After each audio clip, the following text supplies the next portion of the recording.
All right, made it back from Walmart. Got a couple things there. I got my carpet. I got my plywood here in the corner. And here, which is the newest thing I picked up, right here is the same 1" over 1/20 aluminum framing that I was using to do these parts here that I got these buckets stuck into. And what the new piece is that I was able to find is this tube framing here. It's 1" tube framing, and that is so much more solid than the L-shaped, angle-shaped bars for holding weight. So I can even bend them, you know, currently as they are. You know, I'm sure if I stand on them now I could, but they're not easy to bend. So I'm gonna go ahead and use those to try to button up the bars across the seats here and probably across the back seats there, and then I'll just run the rest of my pieces as I see fit, and we'll make this thing work. You guys stay tuned. All right, finally try to give y'all a good view of the framing work that I did on this project.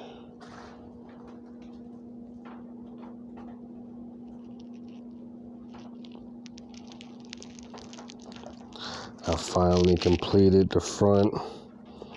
Got all my bars set up in various places. I may need to add more, I'm not sure yet. We'll see once I get the board up. And then here, right stripped along here, right into here. And then the back, of course. Sectioned out and cut out wood support, and I'm explaining why I did what I did. Okay. All right, now when I started the project with these. These 1" 1/20 thickness stainless steel bars here. I started with that, the angle bar, 1/20 thickness, 1" bar. And I built the majority of this entire front deck off that specific framing piece. And now initially, when you look at it, it looks very sturdy and stretchy and very good like that, but that stuff right there is very, very malleable at length. Like the shorter you cut it, the stronger it becomes, of course, but at length it is very bendy. So I had to double some of the pieces here. Like for instance here, directly in front of me, we have the 1" bar here, and then I have them riveted here, and as you go further down the line, they are riveted further down you go. And that's strictly because I had to add another plate on this side. So I put them back to back to make them more sturdy. Now, even in doing so, I still seem to have, there wasn't enough strength. It still wasn't stable enough. And that's where the wood block comes in at, because I did not want to drill into the bottom of the boat. I did not want to put a hole in the hull, even if I could seal it.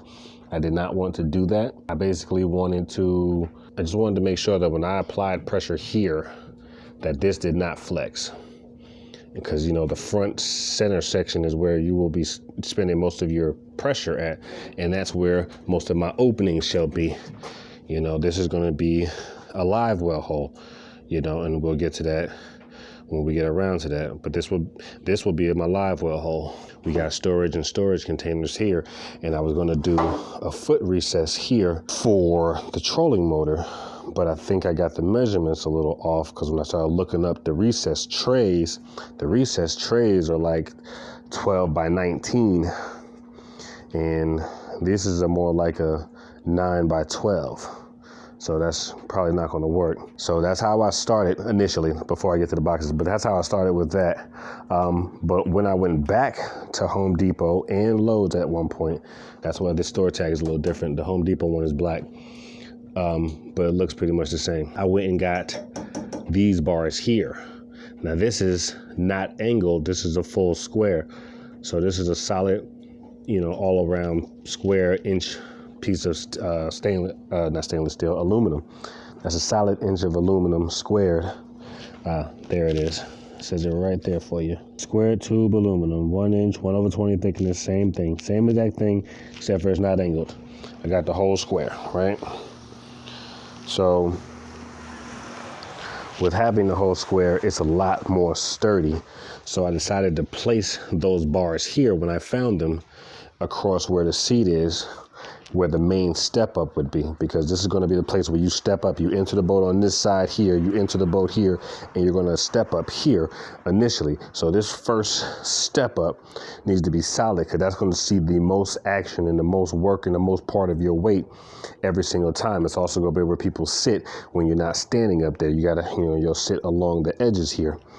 So I wanted to make sure that that was really sturdy and that that was really safe and secure, and that it wasn't going to break 15 uses in, that all of a sudden I'll step up there and the whole floor sogs out. So that's why I put the solid bars here.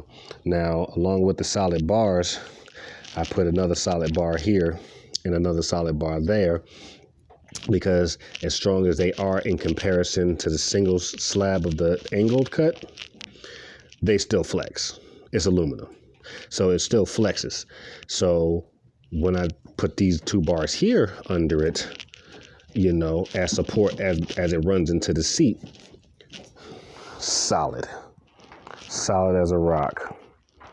So I feel like when I put the plywood up on the boat here, that's going to be solid, and that's what I'm looking for. Solid, just, you know, something solid.